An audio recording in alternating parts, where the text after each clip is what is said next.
Next time ngesikhathi esilandelayo Ngyoqaphelisisa. Nginofuzo lokwenza kahle lidlulele lungaphezulu kolwabathi ngimfuzile. Ngiyazibuza ngiyaziphendula sifana ngakuphi. Iziqu zodweshu zigide ekujuleni kwemicabango.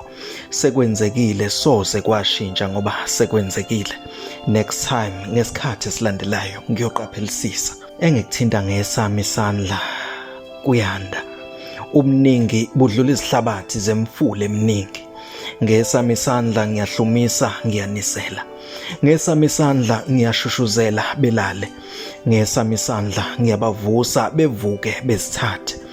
Uma bebuzwa bayasiphike sami isandla baphakame. Next time ngesikhathi esilandelayo Ngyoqaphelisisa. Ngiyoqaphela abezakude ngoba mabeseduze babi. Iminyango ngiyoyivala ngizivulele mina ngikhiye. Mabethi sivulele ngiyothi zakhelene zenu ninethuba. Ninesikhathi esanele qongobezelelana amatshe nakhe. Ninyele sami siniphakela maqede sawashwa ngesokunxele. Abasemhlabeni bacabanga okwabo okuzobathuthukisa. Olwami ufuzo lungishiye enhluphekweni baceba ngezami. Next time ngesikhathi esilandelayo Ngyoqaphelisisa.